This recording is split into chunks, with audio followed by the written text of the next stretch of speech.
and welcome back to another Ruby Inspired. This is number 18. Right.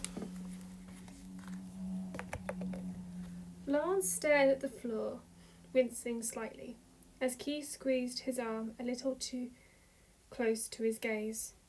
Sorry, Keith muttered.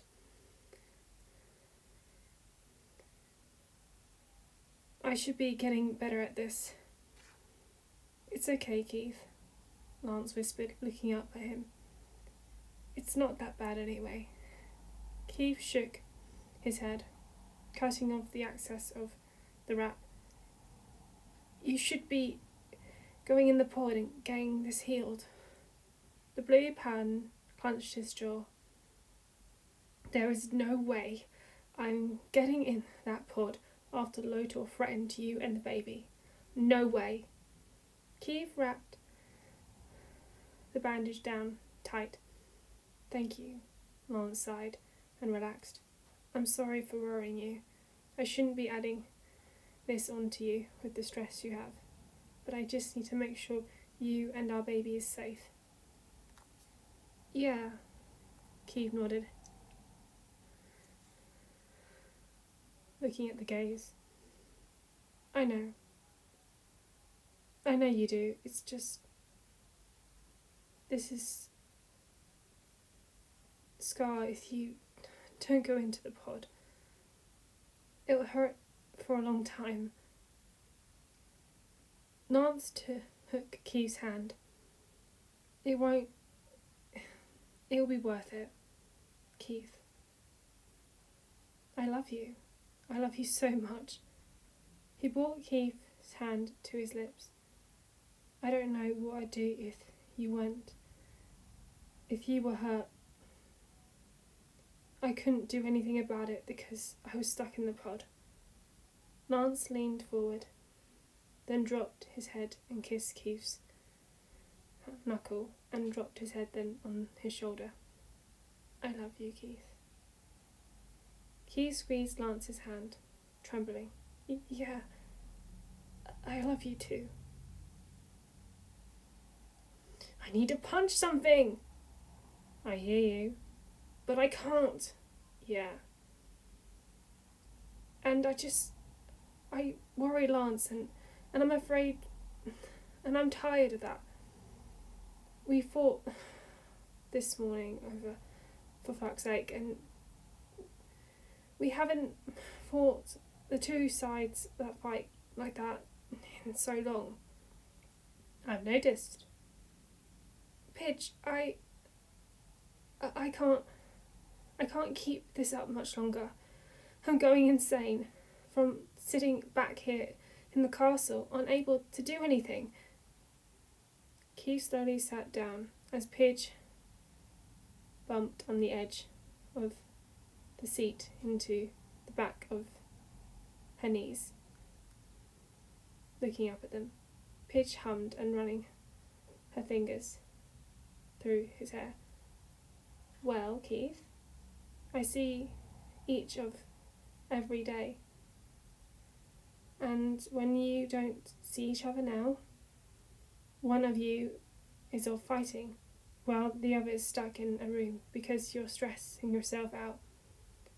When you're on the bridge with Karan and Alora. Keith relaxed slightly, his eyes fluttering close as he fell into his seat more. As Pidge got up. Try and take a break. From Lance, from fighting.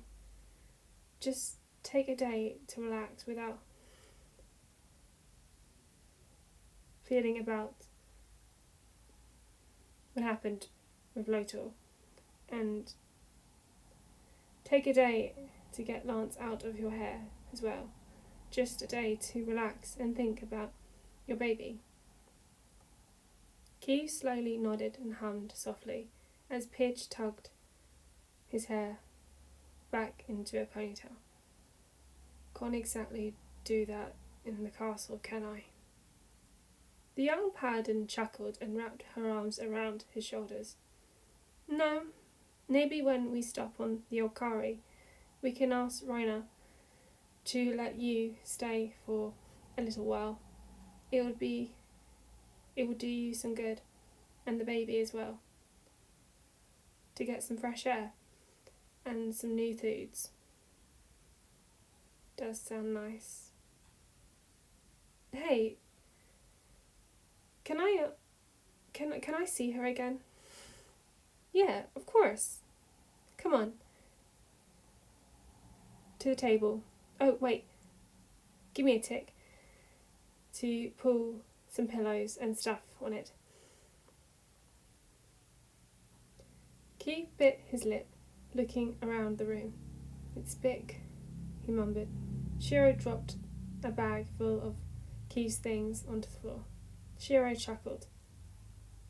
It sure is. Very relaxed. This is like a vacation, buddy. The red pan smiled and turned to the back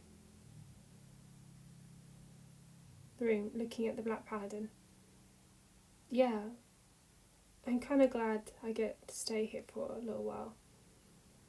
I've got a nice view of the forest and lots of a chance to be less attacked. Shiro laughed and ruffled Keith's hair. I hope you have fun, buddy. Maybe you can learn some things or two about parenting if you ask. They might parent differently than human, Shiro. Maybe. The Black Paladin shrugged, but still smiled. He hummed and looked over his shoulder as he was nudged. Oh, right. Well, Lance is going to help you settle in. I'll see you later. Shiro offered a small wave and smiled before exiting. Keith looked down, bit his lip, as Lance took a step closer. I'm sorry. Lance shook his head and took Keith's hands. Don't apologise, Keith. This is good. This is really good. Lance smiled and ducked his head into making his eyes contact with Keith. Hey, everything will be fine. I'm not going to see you for a whole day, Lance. I know. Lance circled his thumb over Keith's knuckles. And I know this is supposed to be like a vacation, but Rona said you can go down to the courtyard and help the young ones with basic sword training if you want. You don't have to if you don't want to, but just thought it may help with, boredom. Keith chuckled and wrapped his arms around Lance.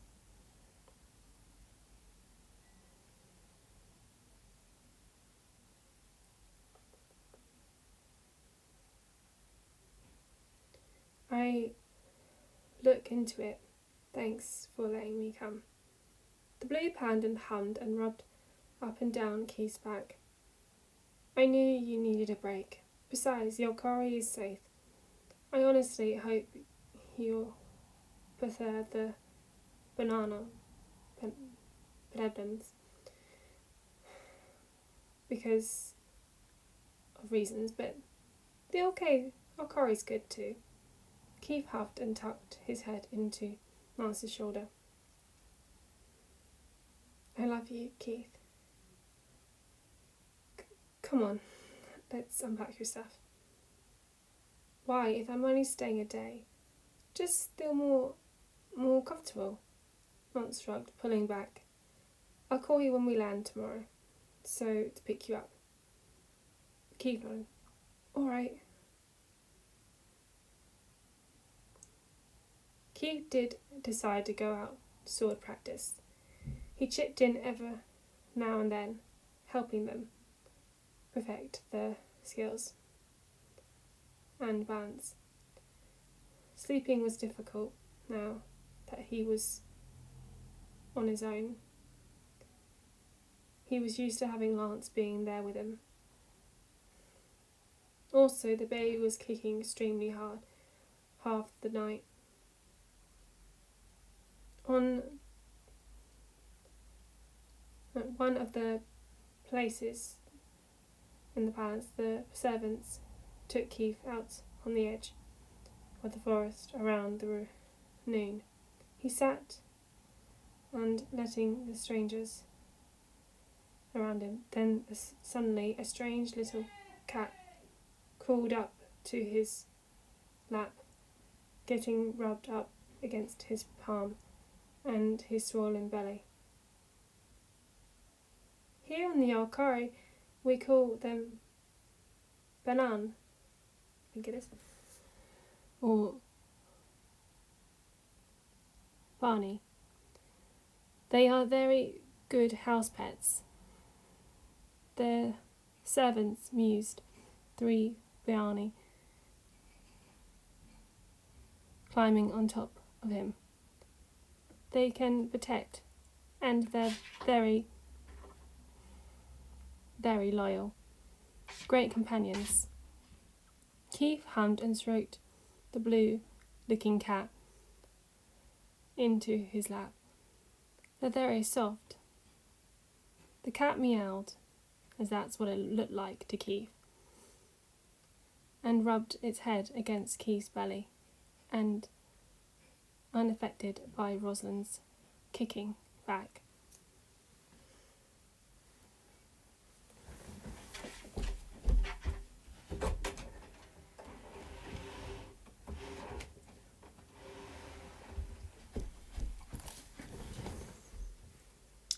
The Alcari smiled at him.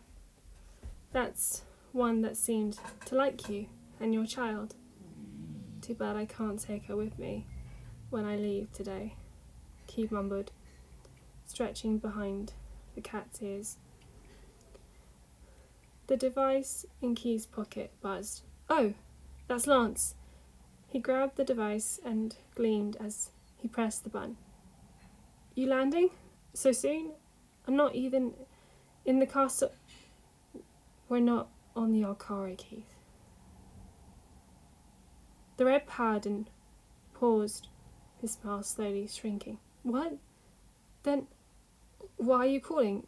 Are you close to the Alcari? At least?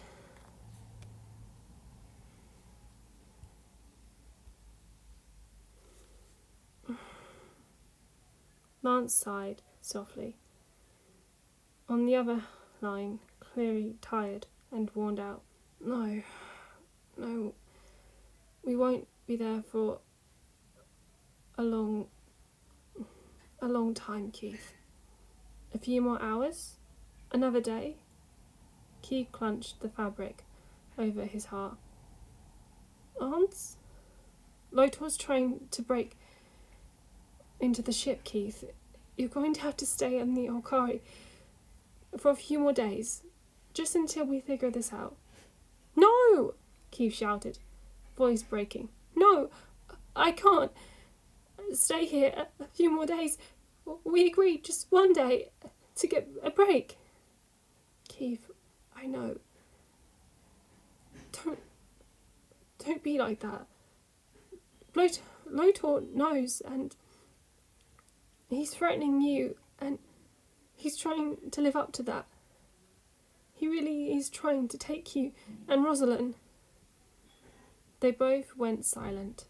Keith blinked back a few tears with his free hand and flapped the other on his belly. Lance, I love you, Keith. I really am in love with you, Keith. But you have to stay there for a while longer. Keith gulped, then slowly nodded. Okay. Alright. Lance sighed again. I'll call you, alright? Update you? Yeah, I'd like that. I'll do stuff while I'm here. Maybe get a cat. The blue pattern chuckled. Sounds cool. I'll talk to you later, babe. Sing to Ros for me, every night. Keith smiled slightly. I'll do that. Bye. Goodbye, Keith. The connection disconnected. Keith looked up at the Alcari with a sad smile. I'm staying a little longer. Alright, that's the end of that chapter. I hope that was okay. Sorry, a bit of noise. Partly through. Anyway. Thanks. Hope it's alright. And sometimes I've got some things wrong because of my spelling. I had to change a word or so. And one of the words I couldn't say because of my dyslexia. But besides that, I hope you know what I meant. So, alright. Bye.